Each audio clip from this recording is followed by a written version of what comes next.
Okay, I am your English lesson for the morning. Just a quick introduction to myself.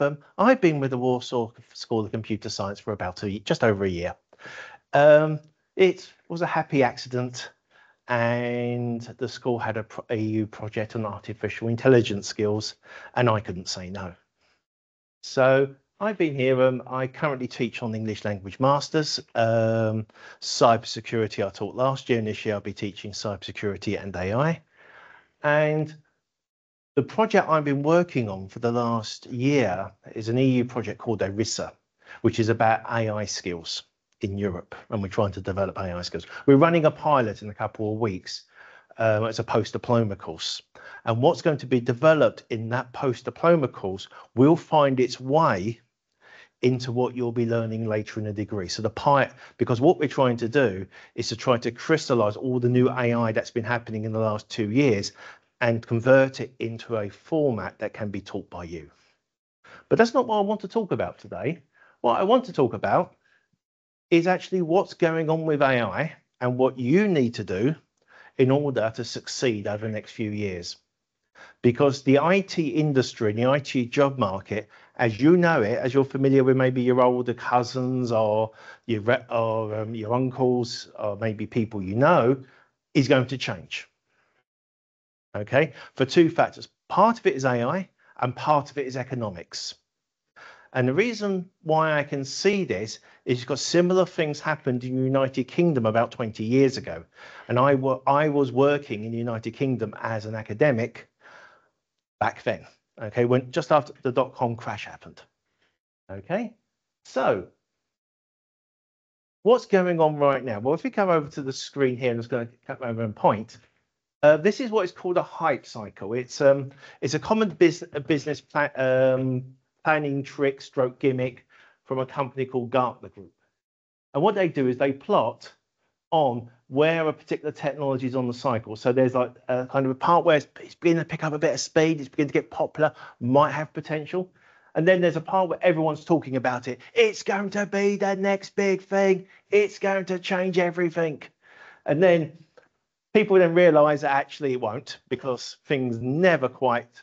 People overestimate the impact of new technology in the short term, but underestimate it in the long term.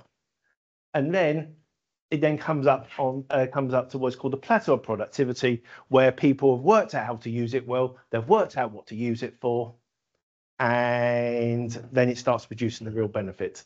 AI, and Gartner have got this right, is just coming off the part of the hype cycle, where everyone's saying it's going to change everything, and then it's going to go into the trough of disillusionment. It's going to take a couple of years to get through that.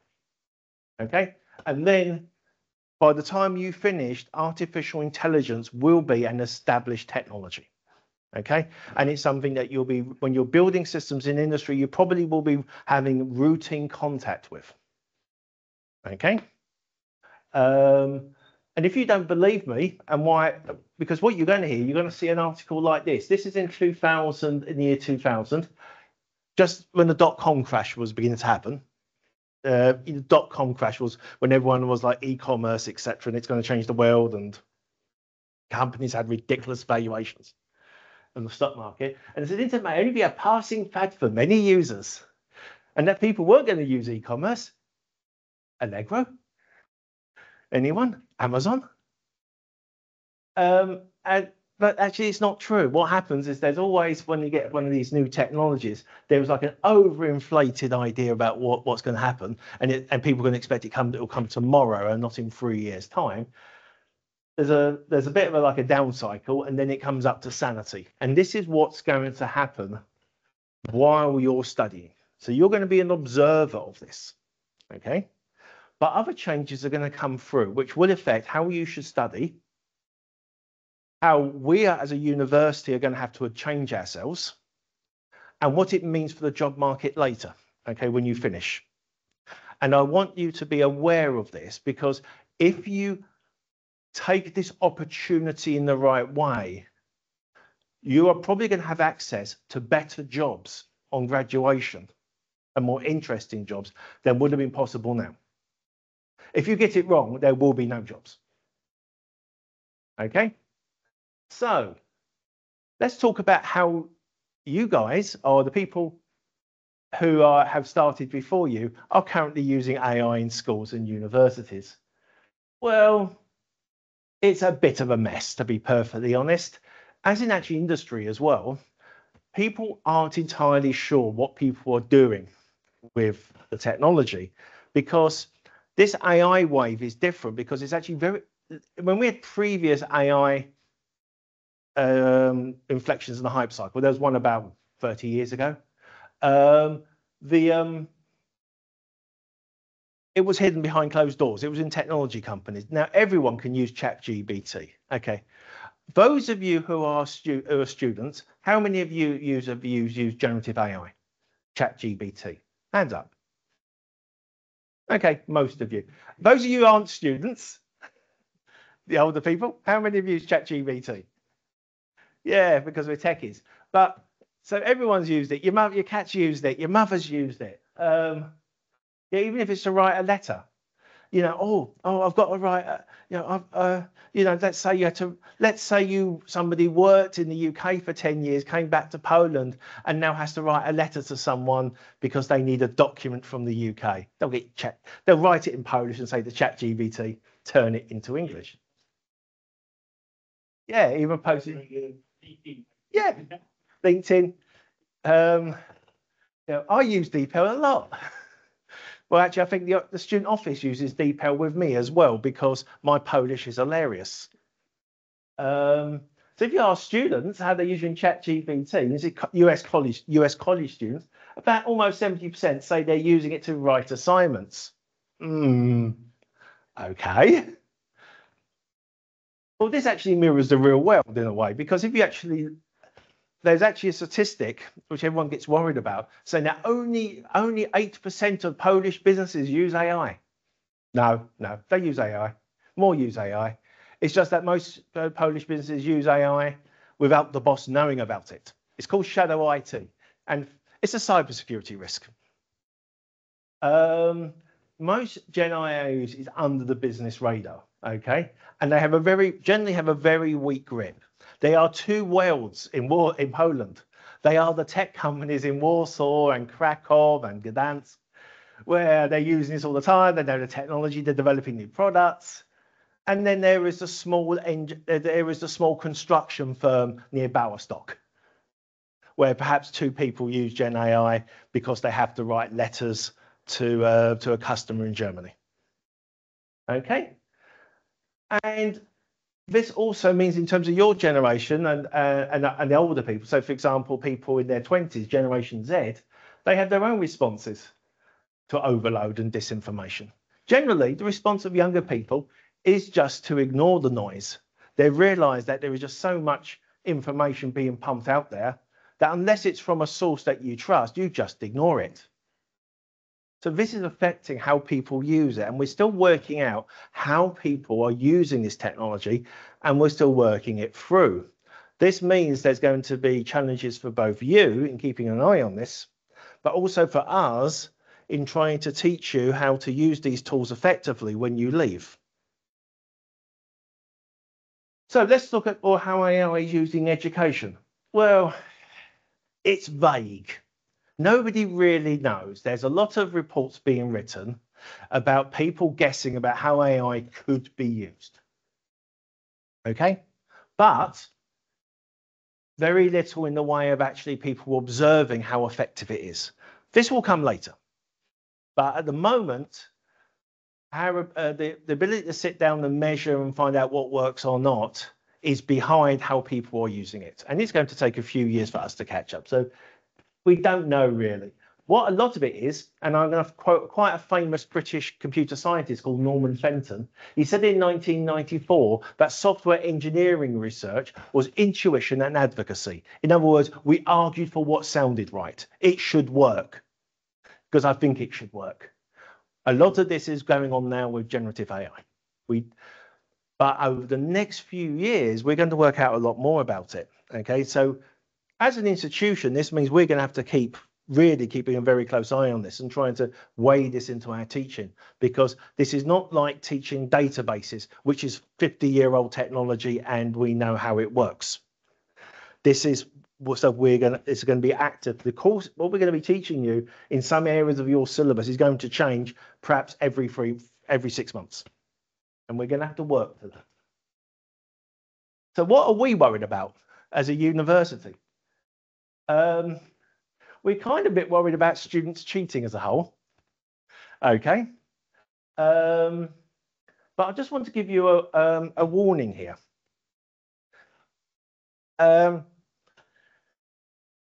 I not only have I worked in a UK university, I was a head of computer science for a university in London for a while before I came to Poland.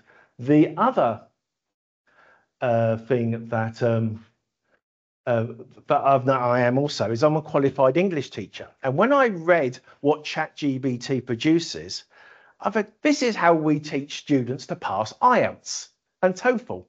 It's that writing by numbers. It's very bland.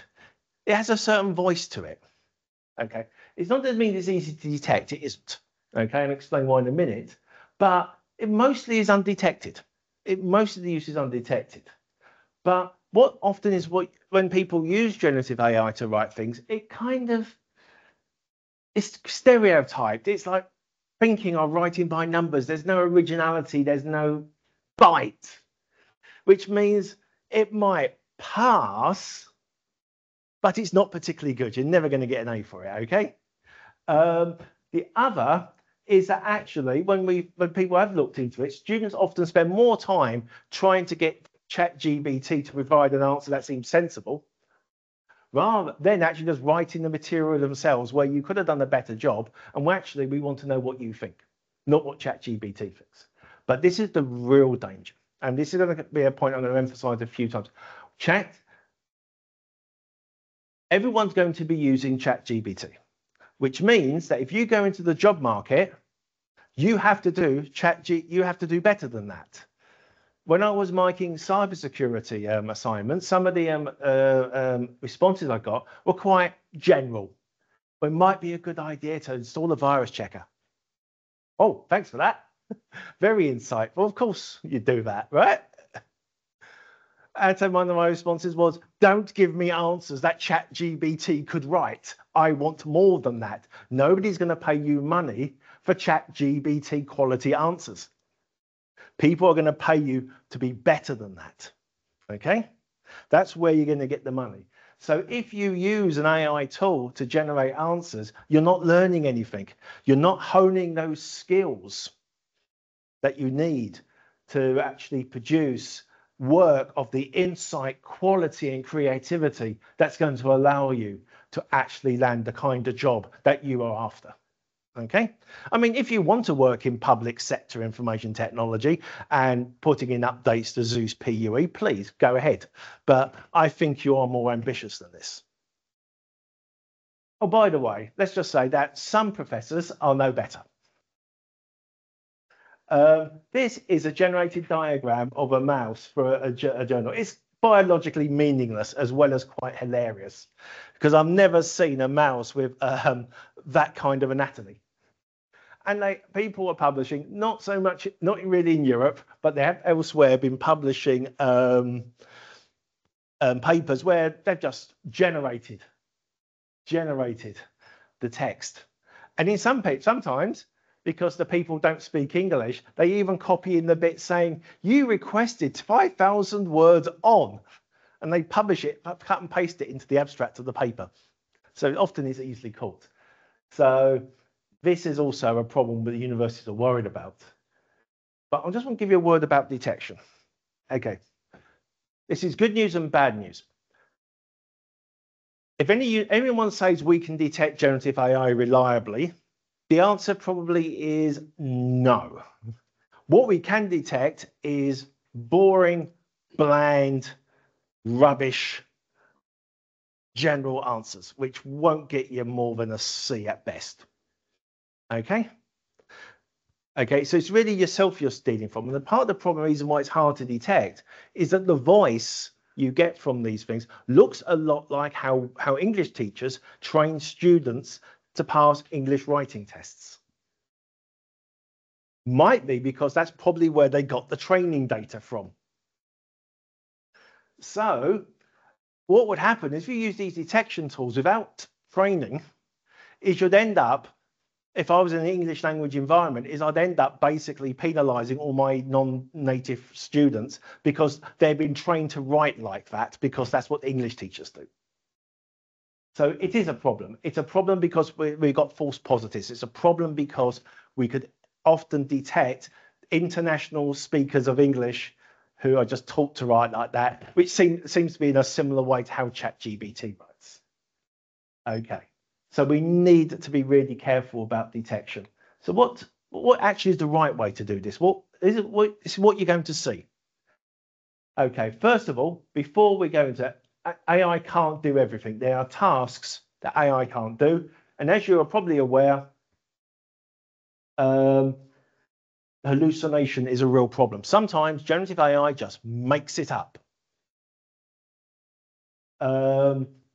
Also, there was an accusation, and there's the articles here. There's an accusation because one university took another university to court in Poland because it got a report, which it asked for a business report.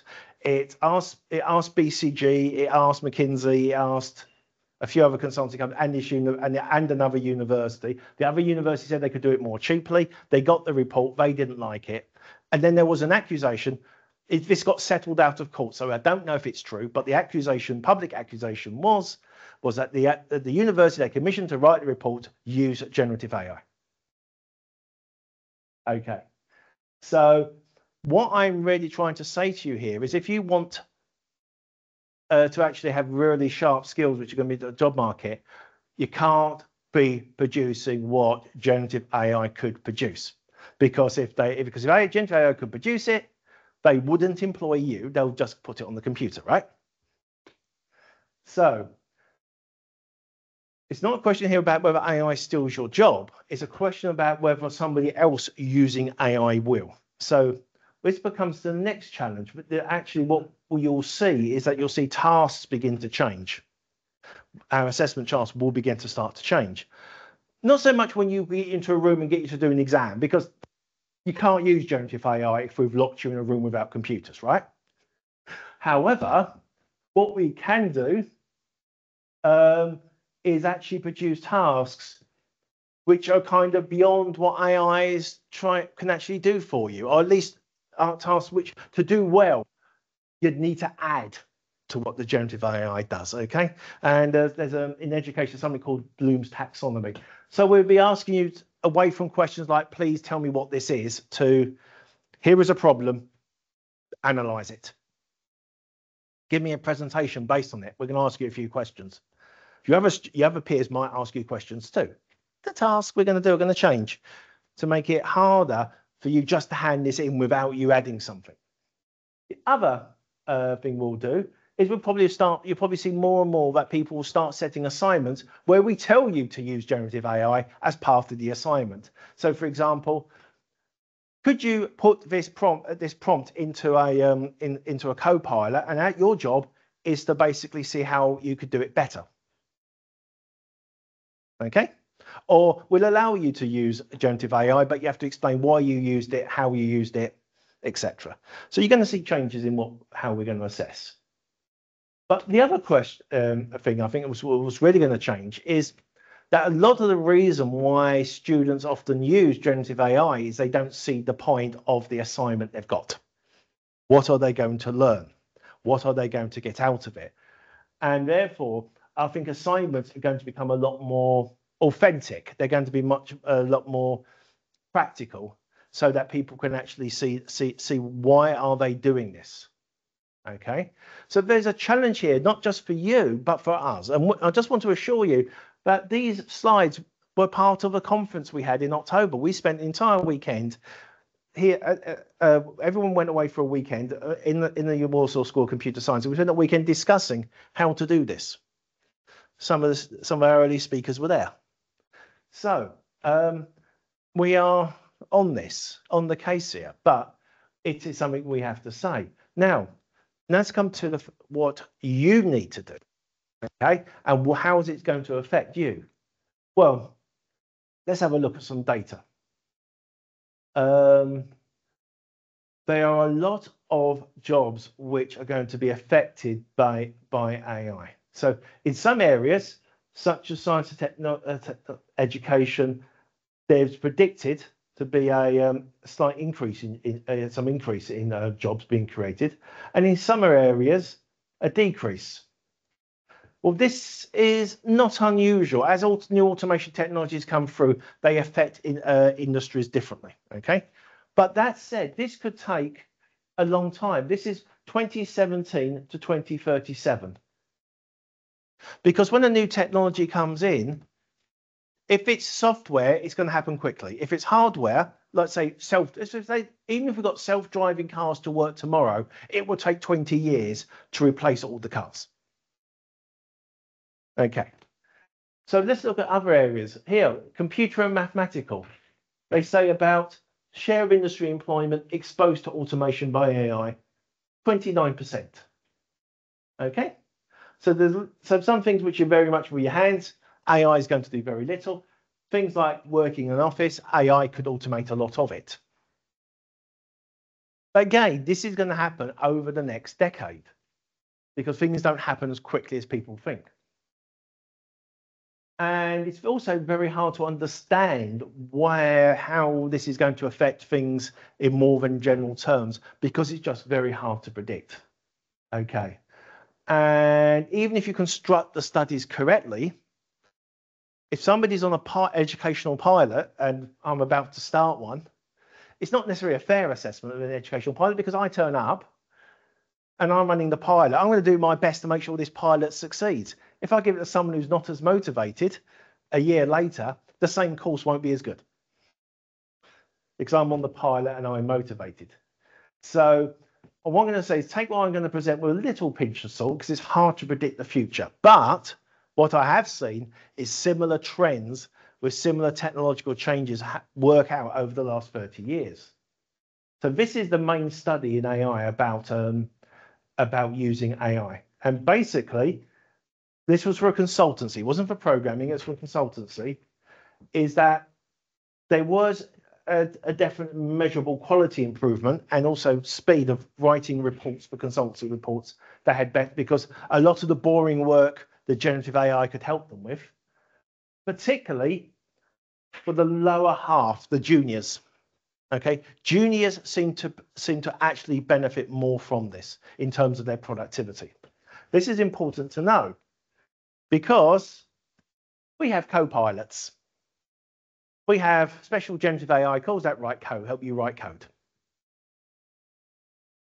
If the same thing applies in this study as it does to co-pilots, junior programmers are going to become more productive, especially seniors as well, but juniors as well. And what this means, it means two things. One is your job is more productive, therefore you actually could be paid more because you're generating more money for the company, but there's going to be less juniors. Okay. But I have to say, when we look at the evidence for co-pilots, the evidence so far on productivity gains is weak. These are only small scale studies. It's going to be a few years before we really know how much, and we can put a number on how much more effective it makes programs. Okay, but I'm going to say here, automation support for programmers and developers is nothing new. Programmers are expensive. There have been tools throughout. Case in the 1990s, development environments all the time, new development, no and low code.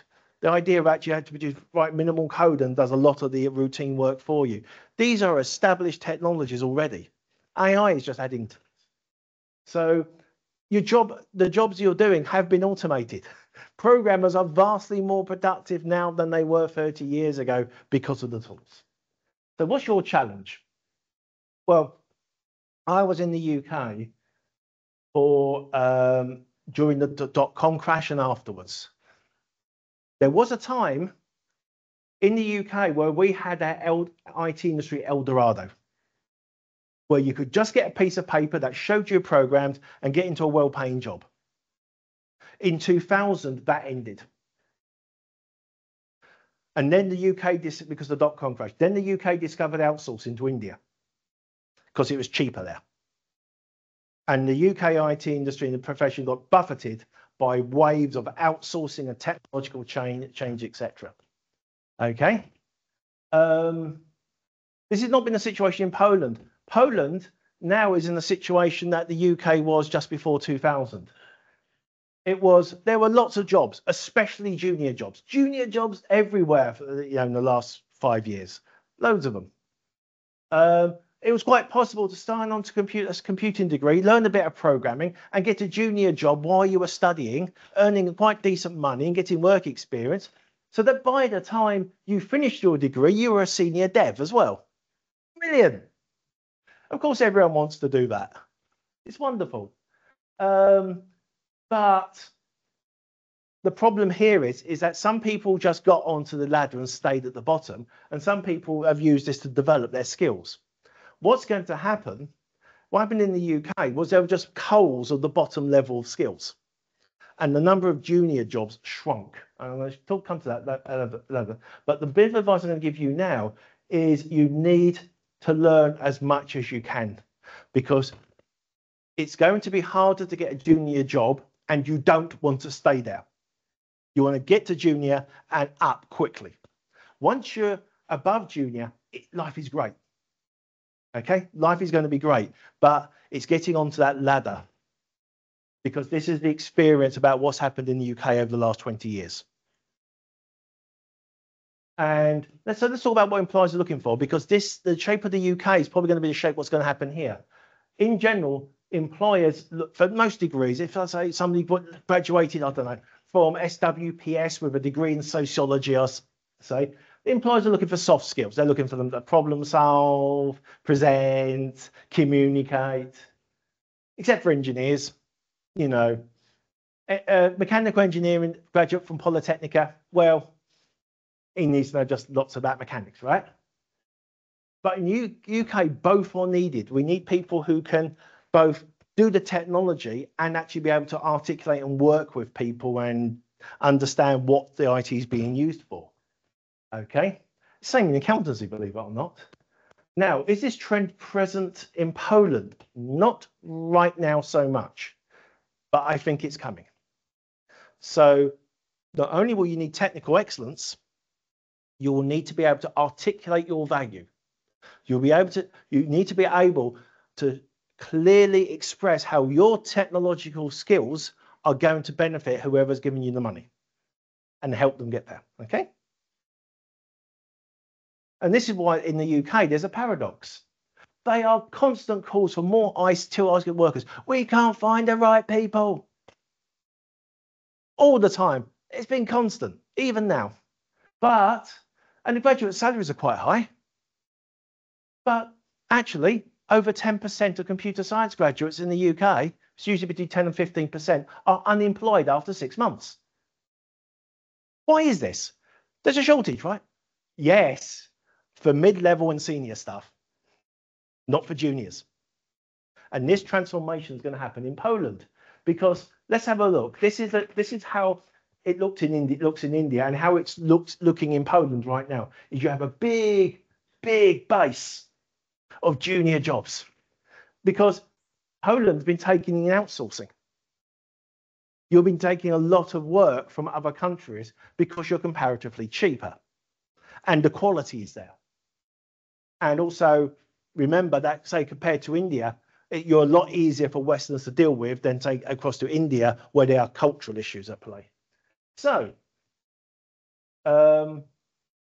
what's going to happen with AI is AI is going to shrink this bottom level, and it's going to cut the corners of it. Whoop, whoop. So the number of junior roles is going to shrink due to automation. Okay. But here's another thing. And this is where I'm going to scare you a bit. Poland is no longer cheap. Junior salaries in Warsaw are about the same as they are in Newcastle. About 11, 5,000 zloty a month is in Newcastle what a junior developer gets. So your price advantage, yes, you're still a lot cheaper than London, but London is a weird city. There is no city like it in Europe. It's like New York. Go outside of London, salaries are not that different. They're a bit higher in the UK and outside of London, but they're not that much higher. You can't compete on price. You've got to compete on quality. You've got to compete on productivity.